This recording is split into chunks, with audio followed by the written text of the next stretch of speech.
"18 people were injured after a bus crashed into a concrete curb near the airport." And Donald Trump wants to sue the BBC for up to $5 billion despite apology.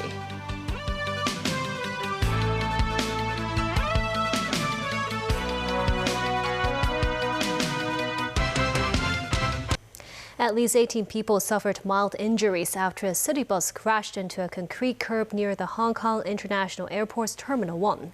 This as authorities arrested the driver on suspicion of dangerous driving. Timothy Lee has the details. The incident took place near the airport's Terminal 1 on Cheung Hong Road at around 3 p.m. today, when a city bus traveling on the A12 route was suspected to have lost control and crashed into a curb. The vehicle's windshield was shattered, with several parts of the bus seen strewn across the road. A number of signs on the road were also damaged.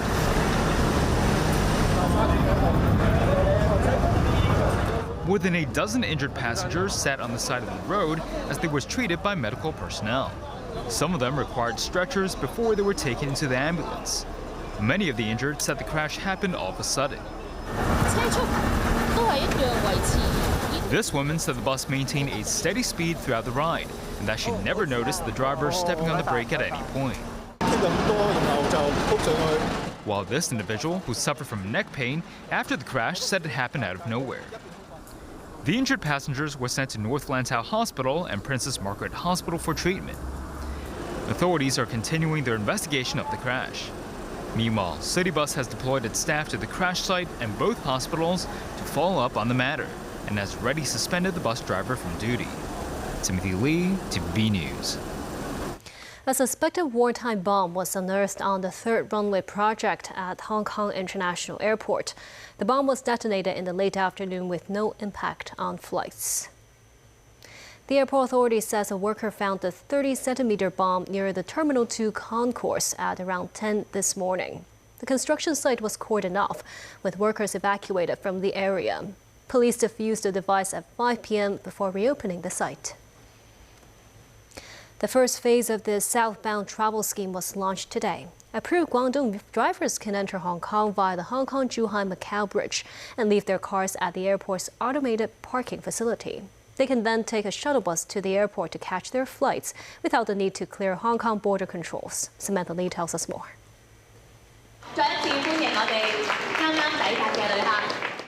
The Park and Fly automated car park welcomed its first batch of cross-border users this morning.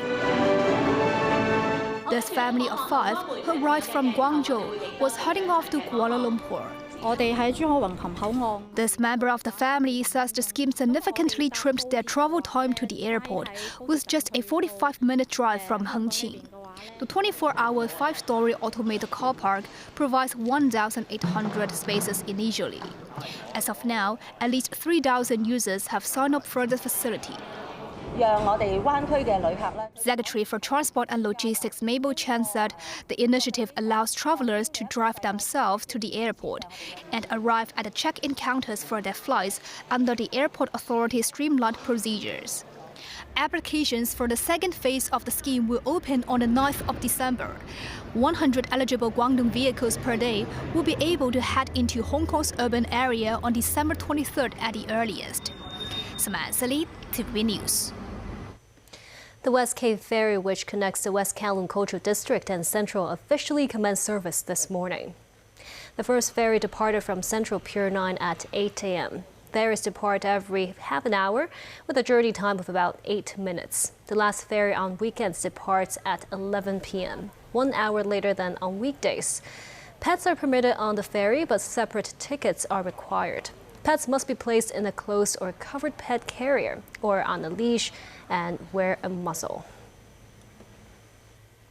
U.S. President Donald Trump said he still intends to take legal action against the BBC over a misleading edit of his speech on January 6, 2021.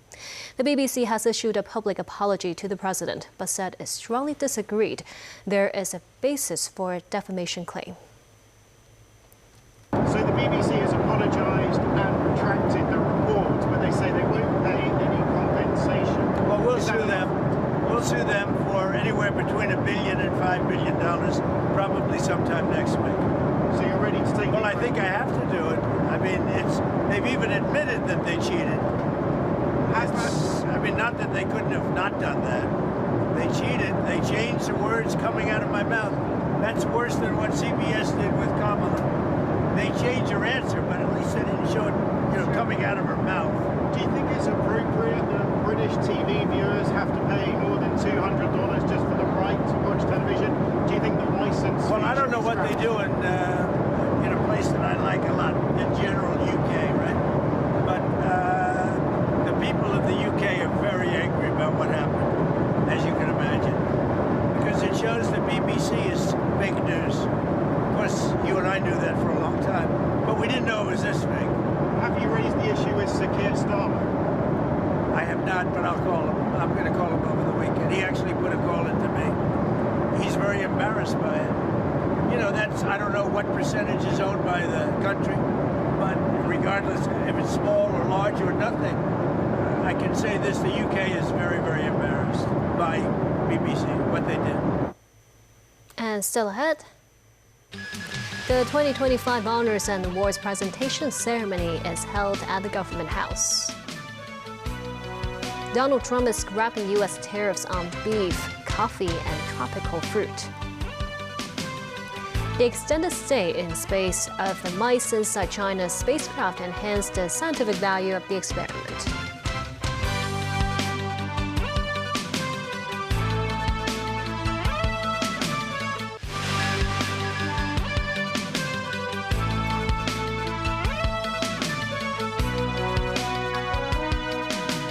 Welcome back.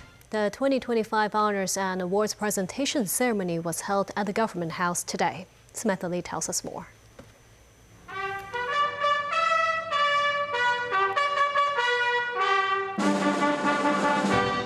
Chief Executive Johnny presented the honors and awards to the attending recipients on Saturday morning. The Grand Bauhinia Medal was awarded to the founder of the Hong Kong Economic Times, Lawrence Feng Xiupo, the founder of Glorious Sun Group, Charles Yuan Chung Kam, and the former chairman of the Hospital Authority, Dr. Leung Chi-yan.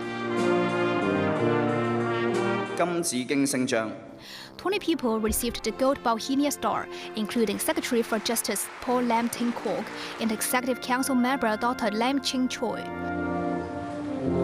銀紫荊星章 The former Commissioner of Customs and Excise Louis Ho Pui Shan and Legislative Councillor Tony Che Wai Chun were among 29 Silver Bauhinia Star recipients. The former Director of Government Logistics Carson Chan, who was set to receive the Silver Bauhinia Star, will not be included as an honoree until an investigation into the water supply contract scandal reaches a conclusion. Samantha Lee, TVB News. Beijing has reminded mainland citizens to avoid traveling to Japan in recent days, owing to escalating tensions between the two countries. This after Beijing criticized Japanese Prime Minister Sanai Takaichi for her recent comments on Taiwan as being provocative. Mainland authorities have also reminded Chinese citizens currently based in Japan to increase their safety awareness. Kowloon News said the measure could be aimed at targeting Japan's tourism sector. Meanwhile, Hong Kong Security Bureau said it has updated its amber outbound travel alert against Japan. U.S. President Donald Trump announced he is scrapping U.S. tariffs on beef, coffee, tropical fruits, and a broad swath of other commodities. Daniel Rao tells us more. U.S. President Donald Trump's administration released an executive order to eliminate so-called reciprocal tariffs on some agricultural products to ease rising prices. Coffee and tea, tropical fruits and fruit juices, cocoa and spices, bananas, oranges and tomatoes, beef and some fertilizers have been exempted from reciprocal tariffs. Duties already collected will be refunded. The new exemptions mark a sharp reversal for Trump. They come with Democrats having won a string of victories in state and local elections in Virginia, New Jersey and New York City, where affordability was a key topic. Speaking aboard Air Force One as he flew to Florida hours after the tariff announcement was made, Trump conceded his policies may have contributed to rising consumer prices, but stressed they have helped fill U.S. government coffers. You said that tariffs do not increase prices for consumers, but now you're lowering tariffs. I didn't say they don't. I say they may in some cases, but To a large extent, they've been borne by the country. As an example, we have virtually no inflation, and yet we've taken in hundreds of billions of dollars. Meanwhile, the US Commerce Department has launched an anti-dumping review targeting Italian pasta, claiming it sold below market prices. This could lead to a 92% duty on top of an existing 15% tariff from the Trump administration. News of the potential 107% tariff has sent shockwaves through Italy, where 13 producers will be subject to the whopping levy. They say sales of their second biggest export market would shrivel if prices to American consumers more than double. And while the measure would hardly prompt pasta shortages, it has still perplexed US importers. Pasta's a pretty small sector to pick on. I mean, there's a lot bigger things to pick on.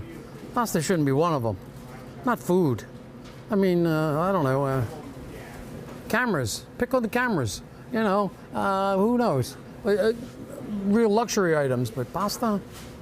It's a basic food. Something's got to be sacred. The US Commerce Department's final decision on the matter is scheduled for January 2nd, which could be extended by 60 days. Dan Royal, TV News.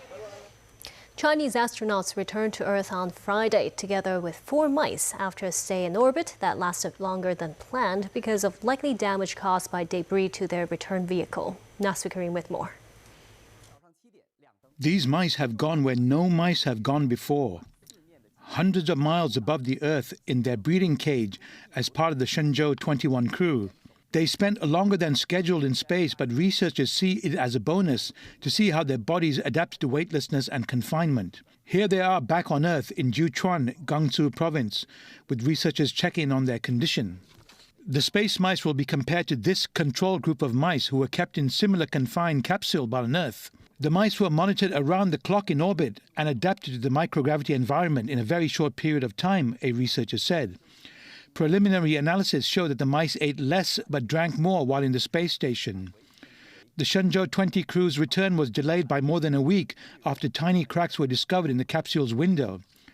They ultimately returned using the recently arrived Shenzhou 21 spacecraft instead. A total of 46.67 kilograms of experimental samples were brought back to Earth for research in life sciences, materials science, and combustion science. The return capsule of the Shenzhou 21 spaceship, carrying the Shenzhou 20 astronauts Chen Dong, Chen Zhongrui, and Wang Jie, touched down at the Dongfeng landing site in North China's Inner Mongolia Autonomous Region on Friday, safely taking the 3-member crew back home. Following a review, the China Manned Space Agency announced that the Shenzhou 20 spacecraft no longer meets the stringent safety standards required for re-entry. As a result, it will remain in orbit to continue relevant experiments. The next Shenzhou 22 space mission will be launched at an appropriate time, the agency said. Nazri Karim, TVB News. 2 men were arrested on suspicion of vandalizing Legislative Council election campaign posters. The police say the arrestees allegedly damaged 3 posters on railings on the footbridge on Tong Mei Road in Mongkok. They tore down and took away the posters. Police said they will not tolerate any actions intended to sabotage the local election. The government and the theater group organized a national security-themed drama earlier this week to help increase the awareness of the younger generation. Timothy Lee has the story. Held in the Hong Kong City Hall in Central, the launching ceremony and premiere of the National Security Interactive School Drama was attended by some 400 guests, including Secretary for Security Chris Tang and Secretary for Education Christine Choi-Yuk-Lin. Featuring an updated take on Stephen Chow's comedy classic, The God of Cookery, the drama aims to appeal to primary school-aged audiences, featuring national security mascots Andy and the Security Bear. The drama incorporated scenarios that students may encounter in daily life and included interactive elements, allowing youngsters to learn important concepts of national security. Choi said the Education Bureau will continue to collaborate with the Security Bureau to deepen the understanding of safeguarding national sovereignty among the city's youth. Meanwhile, the theater group and the officials took the opportunity to encourage residents to take part in next month's Legislative Council elections. To promote national security knowledge to more young people in Hong Kong, the government has joined hands with a theater group to bring the drama to some 20 schools around the city in the next few months. Timothy Lee, TVB News. A Hong Kong-developed chip named after the city's iconic Lion Rock has officially entered mass production. So Harriet has more. 吃子三星正式交付客户，生产量全球数据中心。 The newly launched chip, the Lion Rock chip, is the world's first data center management chip based on the RISC-V instruction set, which is the 5th generation of reduced instruction set computing. It features open source code, which could help overcome commercial and political barriers. The product is funded by a family office established by Henderson Land chairman Peter Lee and the Hong Kong Investment Corporation. At the ceremony, Lee said the chip is seen as a key to unlocking the next wave of efficiency revolution in data centers. Another investor, Clara Chan, CEO of the government's Hong Kong Investment Corporation, said that the products represent a breakthrough in core and critical technologies. The research team said they have successfully surpassed the speed of existing chips. With this chip, the data center boot up takes just 1 minute, while it took several minutes, even 10 minutes before. The first client is Hyperfusion Technology, a company spun off from Chinese tech giant Huawei. I refer to the data center management applications. How do I manage the data center? For example, they want to use AI. So how do you use the internal AI engine to monitor the whole data center? That's something new, actually. That's a very new trend in the data center management. The research team hopes to involve more Hong Kong talent in the future, especially on the software engineering side. So what we see in the university, for instance, city universities that we work very close with, they will have a very, very good talent pool there. So we are utilizing those talents and provide a local design, local produce products to fulfill the local use case. The company also indicated that it will consider the plan for public offering in Hong Kong in the future. Sakarib, TVB News. And that's the news. Thank you for watching.